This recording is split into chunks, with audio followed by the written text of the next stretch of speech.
Donc pour faire suite à mon intervention des dernières rencontres du ciel et de l'espace qui avaient été minées par les problèmes techniques, j'essaie de me rattraper en faisant une version YouTube partageable par tous et j'espère que je pourrai suivre mon déroulé sans être interrompu par un quelconque problème technique. Donc il s'agissait de vous parler d'astrodessin digital. Très exactement, c'était pour le ciel profond la description des différentes étapes pour passer d'un croquis brut obtenu sur le terrain à une version digitale calibrée et représentative de la réalité visuelle.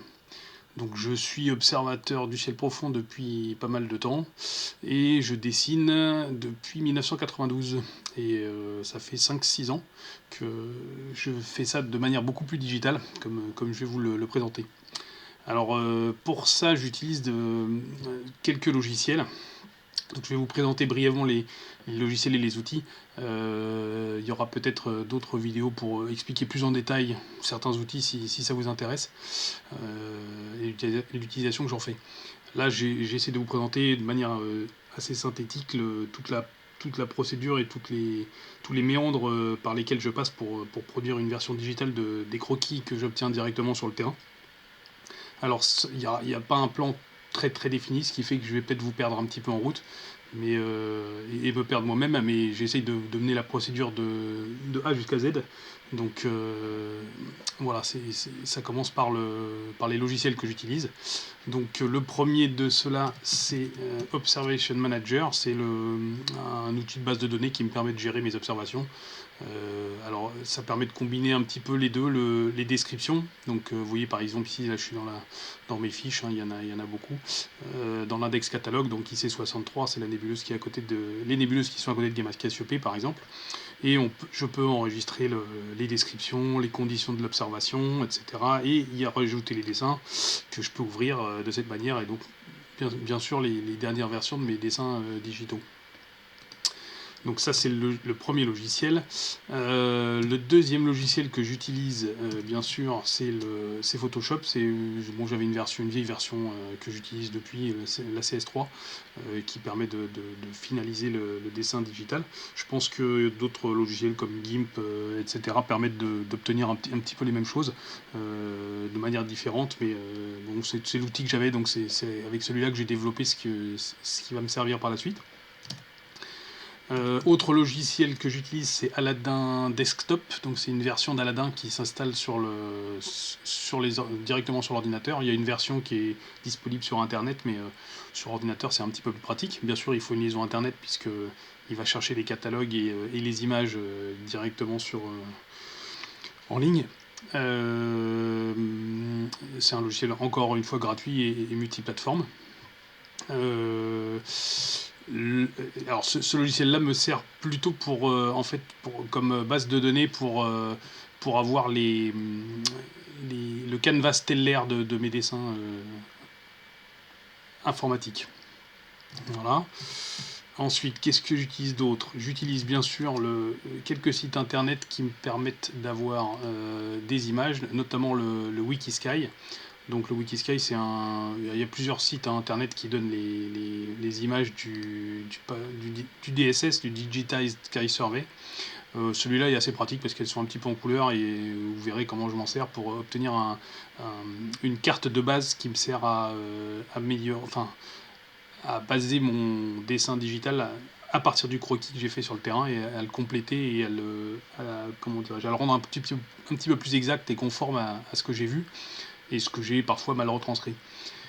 Un autre site dont je me sers parfois en complément, c'est le site PanStars, puisqu'il a l'avantage de présenter des images dans le domaine G, donc c'est green, ça veut dire vert, et c'est assez proche de la réalité visuelle, ce qui fait que de temps en temps, par contre, le DSS est fait dans le bleu et le rouge, qui ne correspondent pas forcément au visuel, donc le PanStars, des fois, se rapproche un petit peu mieux que cela, pour certains objets notamment. Voilà. Enfin, le dernier logiciel que j'utilise, c'est un logiciel de cartographie stellaire qui s'appelle Guide. Donc là, par contre, c'est un logiciel PC. Moi qui suis sur Mac, je l'ai encapsulé avec Wine, ce qui me permet de l'utiliser directement dans l'univers Mac avec quelques restrictions, mais en tout cas, suffisantes pour l'usage que j'en fais, c'est vraiment à la fin pour un petit peu annoter mon dessin directement avec ce qui est donné. Donc le premier exemple que je voulais vous montrer, c'était à partir d'un amas de galaxies qui s'appelle, enfin c'est un amas Ixon, donc Ixon 56, qui est situé dans la Grande Ourse, non loin de la galaxie NGC 3718 que je vous montre là. Donc à partir de Photoshop, je commence par aller chercher mes fichiers, les fichiers de base qui vont me servir. Donc notamment on va aller directement droit au but. C'était les rencontres du ciel et de l'espace, donc voilà, ils sont là, ces fichiers. Donc on va partir de la base, j'ai mon dessin qui est finalisé ici. Donc c'est un dessin que j'ai obtenu avec mon télescope, un 450, diamètre 445, et je l'ai fait à 211 fois de grossissement. Donc il y avait un champ de 0,230 degrés. Donc première chose, c'est je vais aller chercher sur Wikisky l'objet en question. Donc il est à côté de NGC 3718. Voilà, donc le petit groupe de galaxies en question, c'est celui-là, celui qui est en dessous.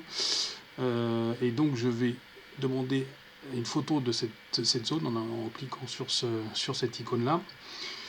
Je vais dans les paramètres régler le champ, donc on a dit que c'était 0,23 degrés. Voilà.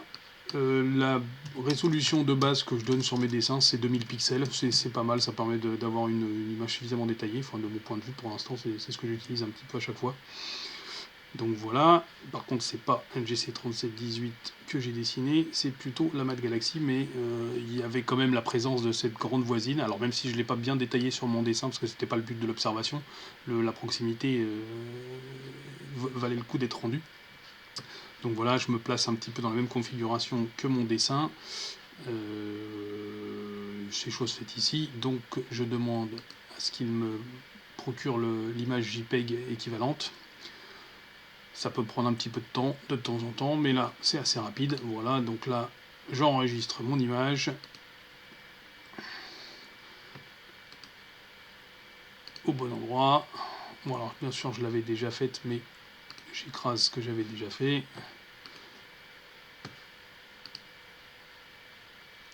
Voilà, donc je vais l'ouvrir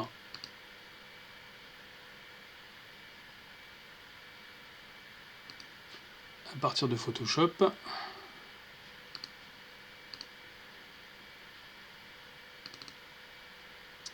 Voilà, j'ai mon canevas de base. Alors au-delà de ça, j'ai également des gabarits qui correspondent au champ de mon grossissement. Donc je vais aller l'ouvrir, c'est des gabarits tout près, dont le fond de ciel est déjà étalonné en fonction du grossissement, puisque quand on est à faible grossissement, les fonds de ciel sont généralement plus brillants et à fort grossissement beaucoup plus sombres.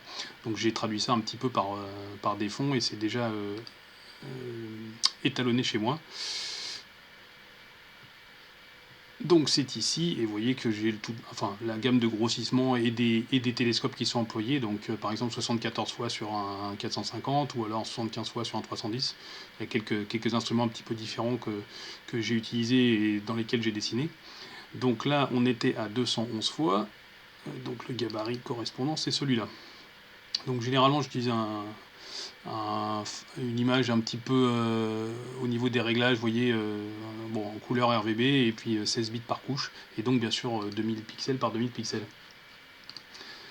Donc ça c'est ce qui va me servir de base. Dessus je vais y mettre mon fichier du DSS, donc ce sera la couche de base, et je vais en rajouter également. Donc je duplique les calques dans l'autre fichier, dans mon gabarit, mon croquis original. Alors généralement le DSS est complètement en dessous et juste au-dessus il y a mon croquis original. Donc c'est le DSS.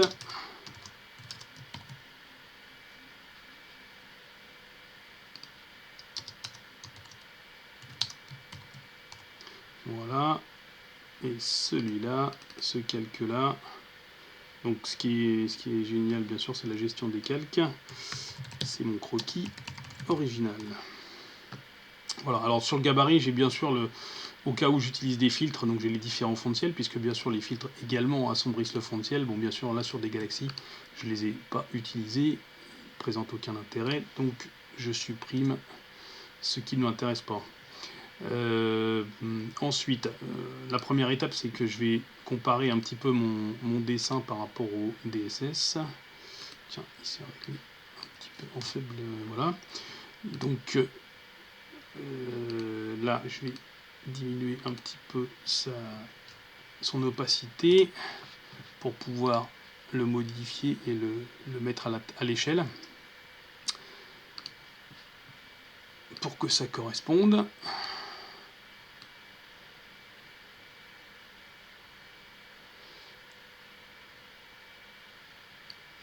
Alors, est-ce qu'on est pas mal? On est pas mal comme ça, voilà. Donc, bon, bien sûr, il y a des petites erreurs de placement, vous voyez. On va agrandir un tout petit peu plus. Voilà. Donc, il y a des petites erreurs, on va les constater un petit peu plus avant en faisant varier les deux images. Bon, les étoiles sont pas trop mal placées. Bon, les galaxies également. Il y a juste, bon, bien sûr, la fusion de deux galaxies, ces deux petites-là, visuellement, je les ai vues comme une seule galaxie.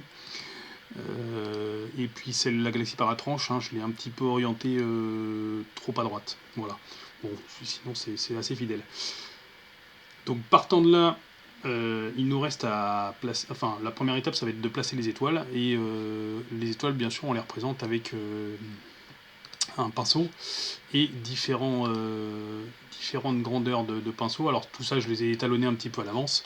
Le principe, c'est que la dureté, c'est 25%. Comme ça permet de faire une étoile fine, mais avec des bords un tout petit peu flous, ce qui se rapproche de la réalité. Puis vous verrez après que j'ai une autre étape qui permet de flouter encore un petit peu, d'homogénéiser un petit peu et puis de varier en fonction de la turbulence, parce qu'à même grossissement, la turbulence donnera pas la même chose sur les étoiles. Donc ça c'est dans une autre étape, mais déjà dans ma gamme de pinceaux, je pars le minimum c'est 5 pixels, parce qu'au-delà elles sont vraiment beaucoup trop fines. Donc 5 pixels, et puis je vais jusqu'à 30. L'échelle est assez large. S'il y a des étoiles qui sont plus brillantes, c'est au-delà de la magnitude 7 hein, pour moi en ce qui me concerne dans ce téléscope-là, je rajoute un halo ou des aigrettes pour renforcer l'impression de brillance et faire figurer ces différences d'éclat. Et puis au niveau arrivé à 5, c'est pareil, je diminue un petit peu l'intensité du blanc pour que on puisse, pour les étoiles vraiment beaucoup plus faibles, avoir des étoiles un petit peu moins blanches. Voilà, ça permet d'augmenter la palette sans trop augmenter le diamètre des étoiles, ce qui apparaît après de manière. C'est un peu moins esthétique quand on a vraiment des gros pâtés sur le dessin, et que ce soit sur le papier ou en version digitale, c'est un peu la même chose. Donc on va pour m'aider, alors au-delà de mon dessin où bien sûr j'ai tracé des étoiles, alors là vous voyez j'ai mis une petite indication de magnitude 11, donc là c'est des étoiles plutôt raisonnablement brillantes, là il y en a une faible, là il y en a une encore plus faible, et puis bien sûr les cœurs stellaires des galaxies sont encore plus faibles. Donc tout ça il va falloir bien le rendre, et la base ça va être d'aller voir sur Aladdin exactement les gammes de magnitude, parce que grâce au catalogue d'Aladin, certains catalogues nous permettent de bien affiner la chose. Donc on se redirige vers la même zone. Voilà. C'est là qu'on va dessiner. On va zoomer jusqu'à à peu près le même diamètre que ce qu'on a dessiné, c'est-à-dire exactement voilà, de l'ordre de 14 minutes de champ. On va mettre un petit peu plus grand pour être sûr d'avoir toutes les étoiles. Et donc à partir de là, moi je me base sur deux catalogues, le catalogue Tycho et le catalogue APAS, qui est un catalogue de variabiliste qui est assez homogène. Alors le catalogue Tyco il s'arrête à magnitude 11-12, ce qui n'est pas suffisant pour mon télescope qui monte jusqu'à 16 et plus que 16. Alors que la passe, lui, il va quasiment jusqu'à 16, donc il me rend de plus grands services. Mais je croise un petit peu les deux, comme ça on est sûr d'avoir une bonne gamme. Parce que la passe, il doit commencer à magnitude 7, et en dessous, il fait pas. Donc les deux catalogues se chevauchent un petit peu, et ils se complètent pas mal. Donc bon, là j'ai créé des raccourcis, hein, mais on peut les chercher dans les collections ici, dans les collections catalogues, base de données, etc. Et en tapant dans la sélection le nom du catalogue qu'on veut, on l'obtient. Voilà. Au niveau des cibles, c'est dans la rubrique commande, et au niveau des catalogues, c'est dans la rubrique sélection. Et une fois qu'on l'a sélectionné, hein, par exemple je tape à passe, vous voyez, il va se sélectionner directement dans les bases qui sont au-dessus, voilà, en lui laissant un peu le temps. Voilà, et on obtient les catalogues. Ceux qui sont en orange généralement ne sont pas disponibles, et ceux qui sont en vert sont disponibles. Donc on clique dessus et ensuite on l'obtient. Bon, moi je l'ai obtenu directement avec mes raccourcis. Je fais le catalogue à passe, voilà, donc le temps qu'il se charge. Alors ensuite on obtient bien sûr les symboles qui viennent se rajouter, des différentes couleurs. Moi j'aime bien les paramétrer pour qu'ils soient visibles sur le dessin sous forme de déjà grande, pour qu'on les voit bien, et sous forme triangulaire. Vous comprendrez après pourquoi. Ça me permet de... Parce que les ronds et les cercles sont pas suffisamment grands pour entourer bien les étoiles, assez larges pour qu'on puisse les voir à travers. Et donc une fois qu'on utilise le pinceau sur Photoshop, c'est quand même plus intéressant d'avoir des triangles qui sont au-dessus de l'étoile et qui viennent pas interférer. Donc pour les deux catalogues, je règle sur une grande échelle et sur le triangle, voilà, j'obtiens des triangles partout. Une fois qu'on est là, j'utilise des outils que j'ai déjà fait au préalable.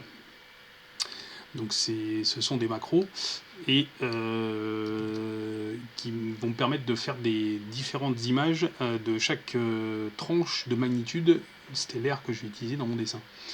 Donc ils sont à cet endroit-là, et comme j'ai utilisé mon télescope sans filtre, voilà, c'est cette macro là dont il s'agit, donc je pourrais vous la détailler un peu plus dans un autre tuto. Donc cette macro là, hop, c'est elle que je vais utiliser. Je pars du départ et je fais exécuter tout, et donc ça roule tout seul. Il travaille. Alors là, il va pas avoir beaucoup de... Enfin, il va avoir le même temps de travail que sur le reste, mais on aura beaucoup moins de résultats parce que le champ stellaire est assez pauvre. Sur des champs stellaires assez riches, ça peut prendre un petit peu plus de temps à la fabrication. Voilà. En attendant, je vais prendre un tout petit peu d'avance puisque la phase suivante se déroule sous Photoshop.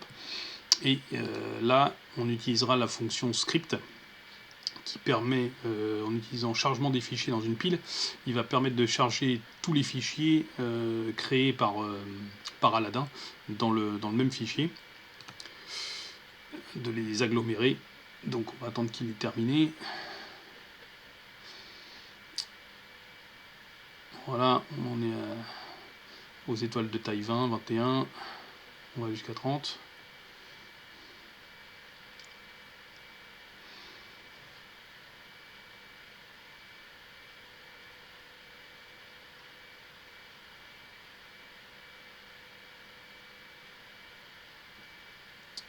Allez, un petit effort. Voilà, c'est terminé. Donc on va aller les chercher à l'endroit où la macro a décidé de les stocker, enfin où j'ai indiqué à la macro de les stocker. Donc hop, voilà, c'est ceux du jour, ils ont été créés. Donc là, moi, ma magnitude limite sur ce dessin, c'est 16,5, donc je vais m'arrêter à 16,5. Voilà, et je les ouvre. Donc là aussi, il tourne tout seul pour ouvrir la pile de fichiers.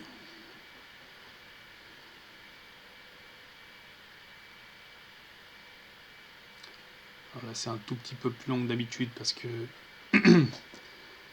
l'enregistrement vidéo prend un petit peu de ressources mémoire.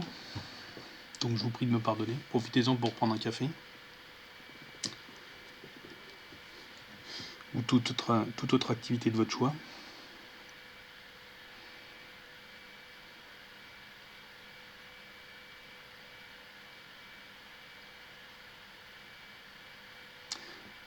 Donc là, le but, c'est vraiment d'avoir des calques qui vont correspondre à mes pinceaux, à mes différents pinceaux, et d'afficher un seul calque à la fois pour qui correspond à une taille de pinceau pour créer ma couche d'étoiles. Donc je vais commencer par mes couches d'étoiles les plus brillantes, et puis je vais descendre vers les plus faibles, en les allumant les unes après les autres, et ça me permet de savoir quelle étoile est de magnitude, enfin quelle étoile est comprise entre... quelles sont les étoiles qui sont comprises entre magnitude 11 et 12, etc. Parce que vous voyez que au niveau des échelles de magnitude, je fais ça à peu près par demi-magnitude. Ah, ça dépend des endroits, mais sur la fin c'est demi-magnitude, et puis sur le début c'est un petit peu plus serré. Voilà. Ça permet d'assez bien représenter, je trouve, à l'écran la profondeur, enfin en tout cas le différentiel entre les étoiles.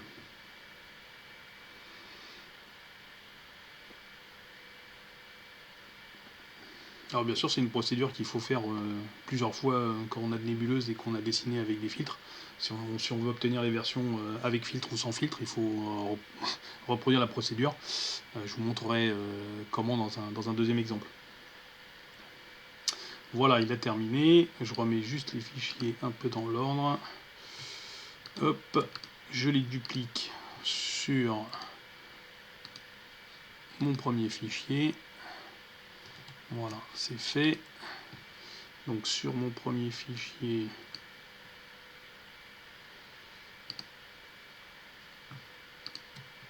je les remets au bon endroit, c'est-à-dire par là. J'enlève le croquis. Et donc, là ils apparaissent pas. Voilà, là ils apparaissent. Donc vous voyez que j'ai ma petite fenêtre. Donc ça occupe pas exactement la même taille que mon fichier du DSS. Donc je vais ajuster les deux tailles. Donc je garde tous mes calques sélectionnés. Je vais les mettre à la bonne taille. Alors on avait dépassé un petit peu au niveau de... On avait pris un petit peu de large, donc on va pas avoir toutes les étoiles dans le même champ. Donc vous voyez, on repère assez vite les étoiles principales. Si vraiment on est perdu dans les champs stellaires, on élimine les couches les plus faibles. Et ça permet d'avoir celles qui correspondent. Donc là on voit qu'il y a l'alignement avec les 3 étoiles là, qui permet près de la grande galaxie, qui permettent d'un petit peu régler tout. Puis après on se base sur les bords pour ajuster la bonne taille. Alors on pourrait le faire en sachant pertinemment la résolution de la chose, mais bon, je le fais de manière empirique à chaque fois, ça prend pas non plus des heures.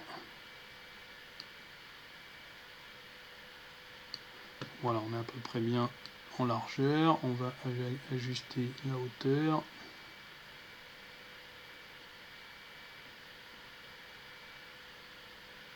Avec un petit effort, voilà. Et donc arrivé là, j'aime bien avoir la flèche, enfin le sens du triangle qui indique l'étoile, comme ça on retrouve qui est qui. Voilà, directement on applique la transformation pour tous les calques.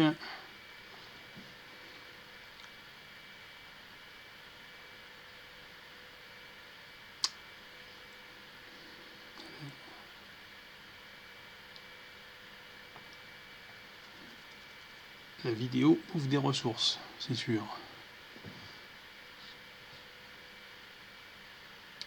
Voilà, c'est terminé. Donc ensuite, alors bien sûr, sur tous les calques, il n'y a pas forcément des étoiles qui figurent, donc on va essayer de retrouver ceux qui nous intéressent. Donc généralement les plus faibles.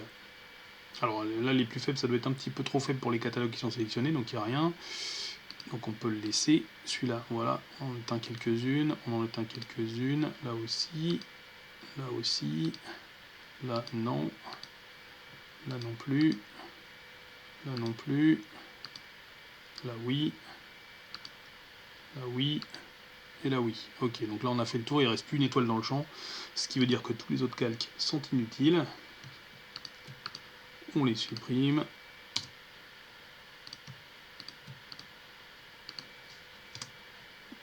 Voilà. Et donc on sait qu'avec ce calque là, 11, on va commencer avec le pinceau 11. On va bien sûr créer un calque pour les étoiles. Donc je l'appelle fond stellaire Aladdin. Et SSF c'est sans filtre. Voilà. Et c'est sur lui qu'on va placer les étoiles. Donc les étoiles 11, il y en a une, c'est celle-là. On peut grossir un petit peu pour bien placer précisément l'étoile au bon endroit. Voilà. Ensuite, les quelques 10, on change de pinceau. On en fait une de 10 ici. Je crois qu'il n'y en a pas d'autres. Non. 9. Il y en a une aussi. Elle est là. 5, pardon. Alors 5, c'est le cœur de NGC 3718. On va les marquer quand même, les cœurs, parce que alors, de temps en temps, ça peut être abusif, c'est-à-dire que l'observateur il peut ne pas avoir vu de cœur stellaire, mais comment dire, le survey APAS qui a calculé les étoiles, lui, il l'a pris pour une étoile, donc on le met et on le supprimera si besoin. Et là, c'est une vraie étoile. On la place aussi. Alors, 5 avec 83% d'intensité de blanc, eh bien, il y a un cœur de galaxie ici. Il n'y en a pas d'autres. 5,75. Voilà, là, il y en a plusieurs. Donc, on les trace.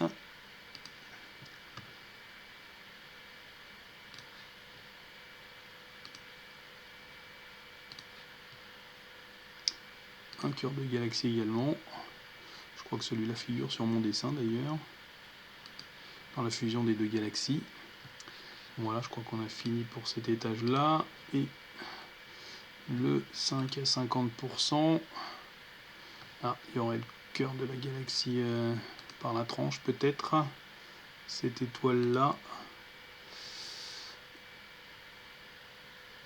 Voilà.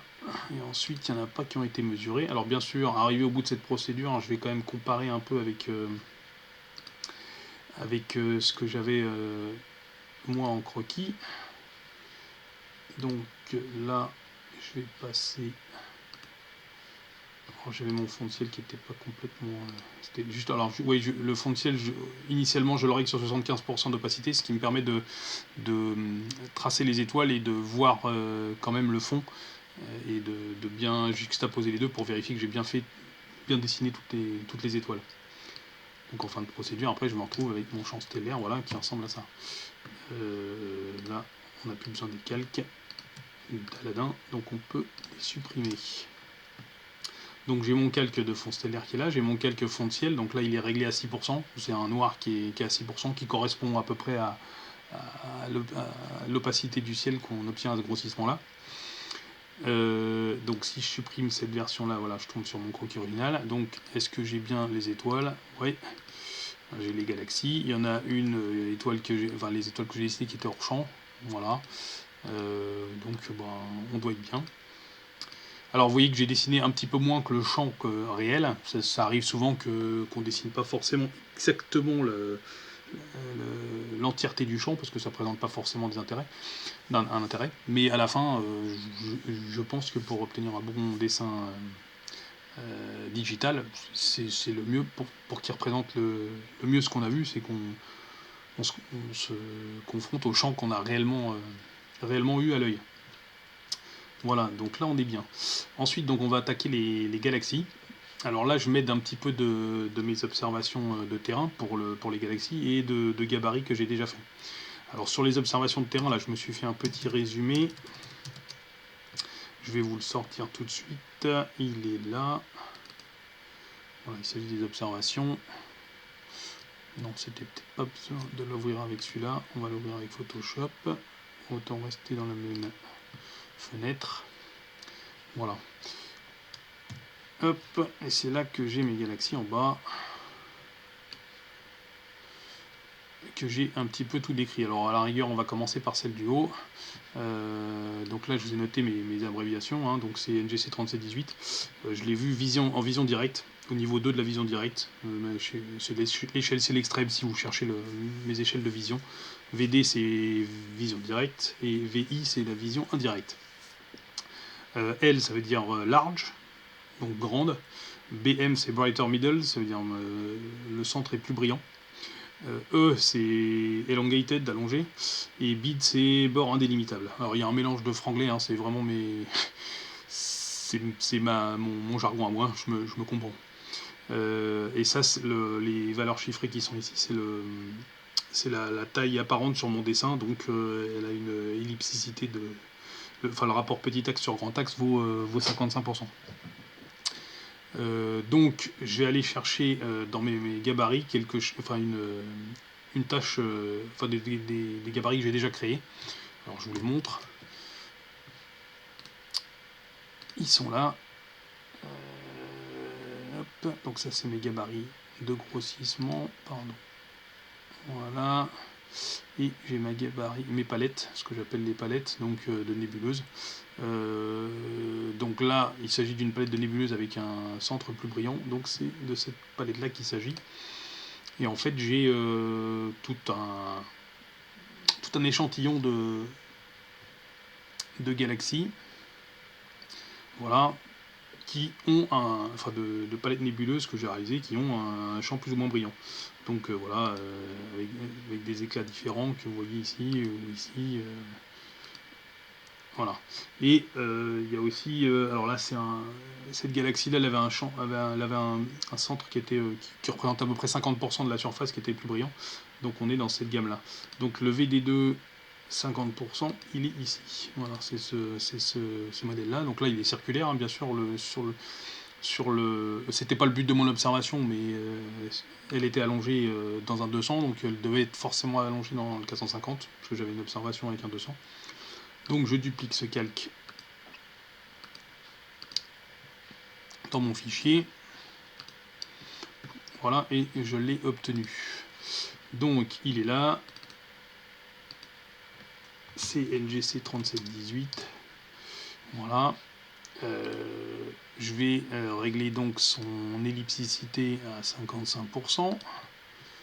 Hop, en réduisant dans cet axe-là. Donc jusqu'à 55. Pour respecter ce que j'ai dessiné. Ce que j'ai observé en tout cas. Voilà. Et il y avait une petite orientation.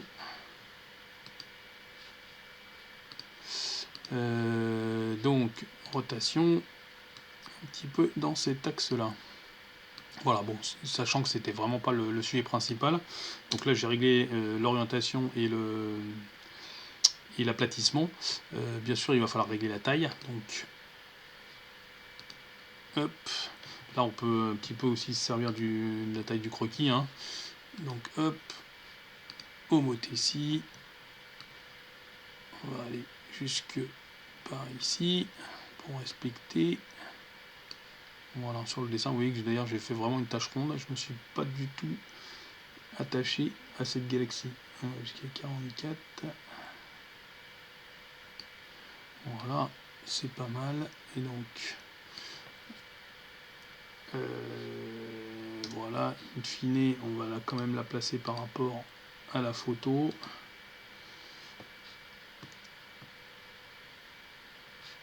Donc, on va la rendre transparente. On va quand même repérer le milieu. Voilà.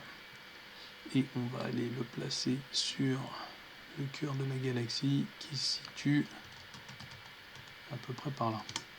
Voilà, et là on devrait être pas mal en revenant à une opacité normale et en mettant le fond de ciel. Voilà, on obtient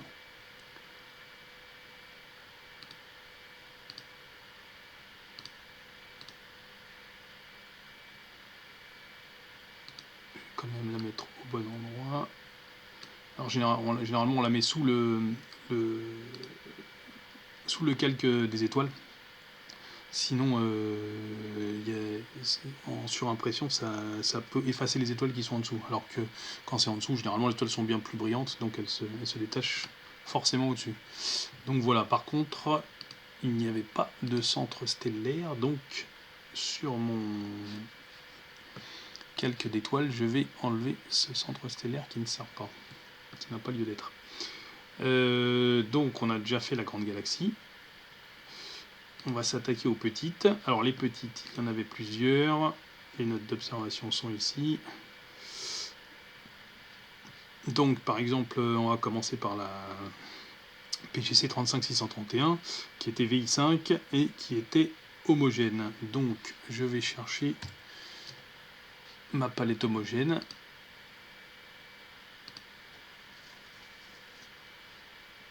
Alors, hop.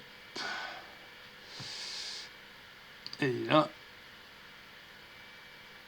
mais c'est homogène et bord diffus, donc c'est celle-là. Voilà, je vais la laisser ouverte parce que je crois que ce n'est pas la seule à être homogène. Voilà, il y en a au moins 2 qui sont comme ça. Et c'est VI5, donc c'est assez faible. C'est celui-là que je duplique dans mon gabarit en tant que P35 631. Voilà, en même temps je vais faire la deuxième qui est VI5, donc PGC 35609. Je duplique le calque à nouveau.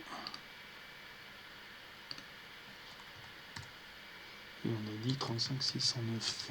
Voilà. Non, il ne va pas dupliquer au bon endroit. Je voulais dans le gabarit. Voilà. Ensuite,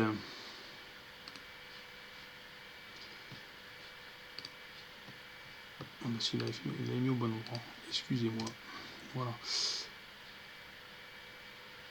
Oh, on en a même fait plusieurs. Une seule suffira. Voilà. Dans les deux autres, elles ont un BM et celle-là, elle est homogène. C'est la VI3. Donc, encore une ici. VI3. C'est celle-là. Je duplique. Et donc, il s'agit de... Je ne me souviens plus de qui il s'agit. C'est... Ouais. Donc, UCI 6527B.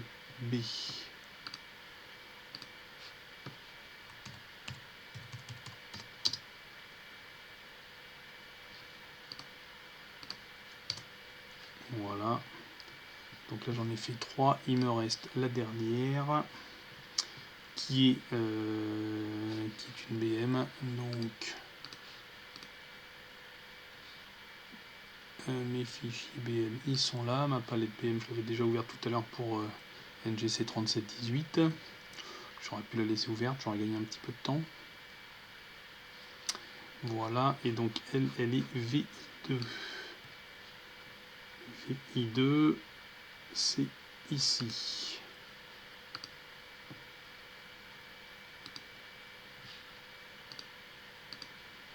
Et c'est U657. Ah.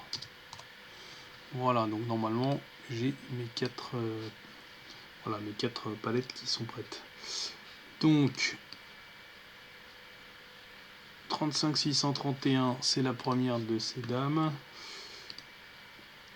Donc je l'affiche. Voilà, le fond de ciel ne me sert pas pour l'instant.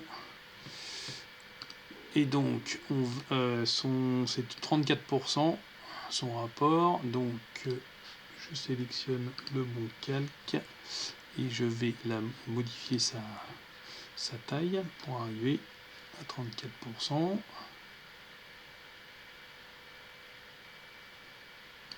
Voilà, donc là j'ai le bon rapport, je valide et ensuite je vais régler la taille.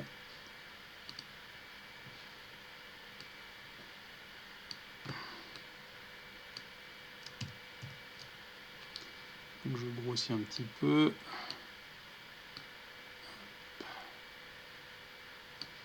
Donc je me base un peu sur l'image et après bien sûr je vais contrôler avec mon dessin parce que c'est quand même le dessin qui dessine un petit peu de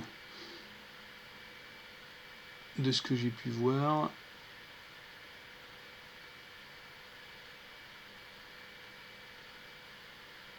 Allez, hop, voilà.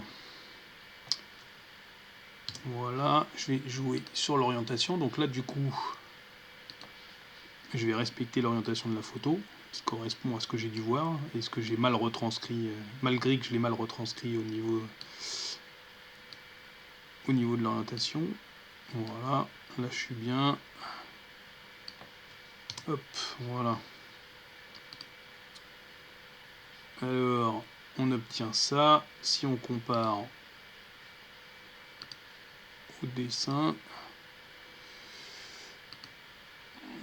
sur le dessin, je l'ai vu peut-être un petit peu plus grosse, mais à peine. Par contre, ce qui est sûr, fond stellaire, je le remets par-dessus. Ce qui est sûr, c'est qu'elle n'a pas de cœur stellaire. En tout cas, pas à l'observation. Donc, je l'enlève sur mon calque d'étoile. Voilà, donc mon calque, bon, je peux la grossir un tout petit peu. Je vais juste retirer le fond de ciel, retirer le dessin.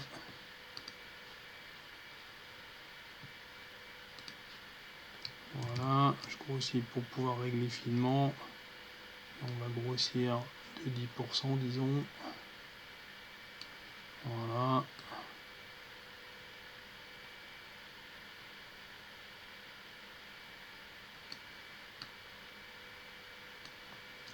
Voilà. Donc ensuite, je vais passer à la deuxième. 35 609. Donc 35 609. C'est celle-ci. Et donc, elle est ronde. 15 sur 15, 100%. Voilà, bon, donc elle est ronde. Il suffit juste de régler la taille pour elle. Donc, transformation. Vous motez ici. On va presque la mettre directement dessus. Alors, sur la photo, elle est un peu ovale. Moi, j'ai pas perçu d'ovalité. Donc, je respecte mon dessin quand même.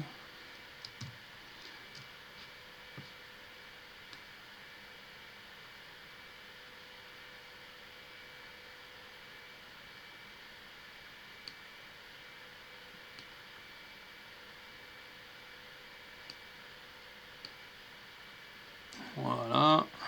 Je la place bien. Et je regarde ce que ça donne. Alors déjà au niveau de mon dessin, vous voyez que je l'ai un peu mal... Enfin bon, les galaxies étaient un tout petit peu mal placées, ce qui est logique. Hein. On peut pas être aussi rigoureux qu'une photo. Ou rarement. Bon, au niveau taille, ça correspond pas trop mal. Donc voilà, on va rester là-dessus. La troisième. Alors, 625 CP, donc c'est la troisième qui est toute seule ici. 66%. Donc 66%.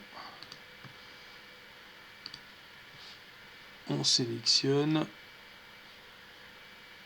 On va régler 66%. Comme c'est un peu plus près de la verticale, on va régler de cette manière-là. Voilà. On est bien. Et ensuite, on règle la taille.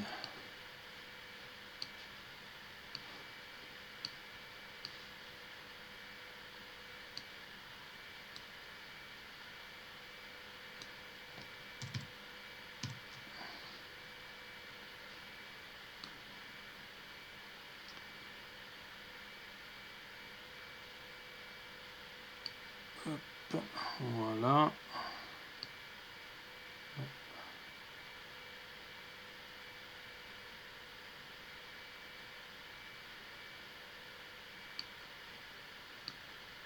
Voilà. Et là, il va falloir régler l'orientation. En appliquant une rotation, en se mettant dans le bon axe. Voilà.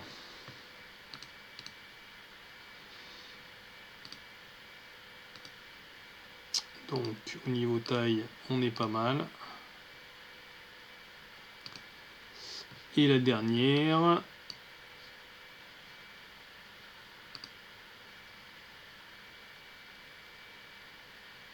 « 46%. Ok, c'est parti. Tac. Là, on sélectionne.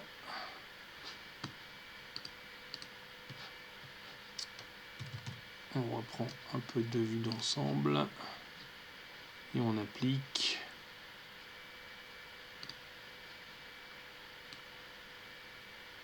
Donc on dit 46%. Donc là c'est la galaxie double que j'ai vu juste allongée. Je ne l'ai pas séparée. Peut-être qu'en y passant plus de temps, ça l'aurait fait, mais non. Et on finit par la taille.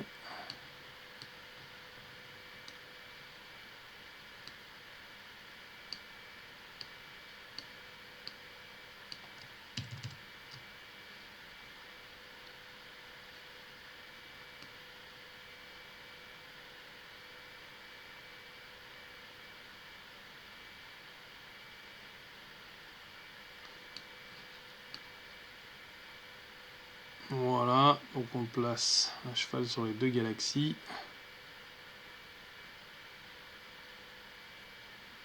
Et un peu plus sur celle dont j'ai perçu le cœur central. Voilà, en ayant respecté le longement. Peut-être un petit peu grande.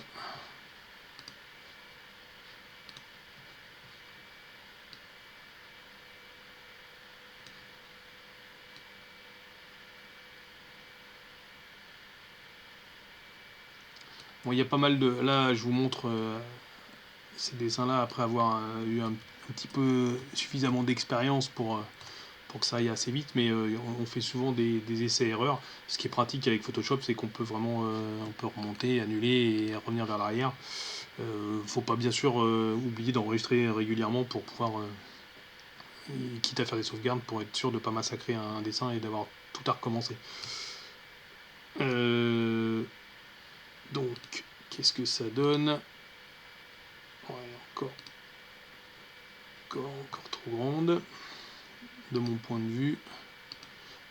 Si je regarde mon dessin, ouais, elle était un petit peu plus petite que ça, donc je vais encore diminuer sa taille.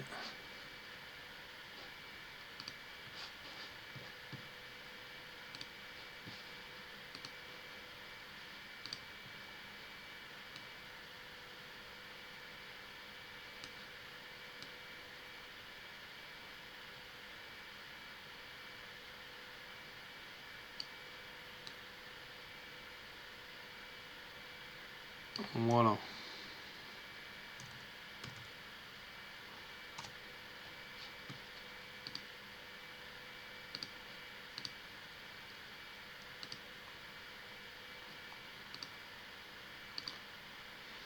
Alors, par contre, est-ce que au niveau...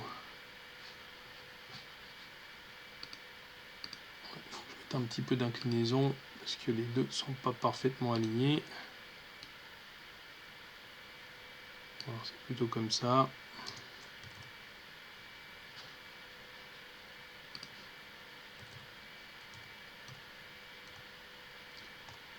Ok.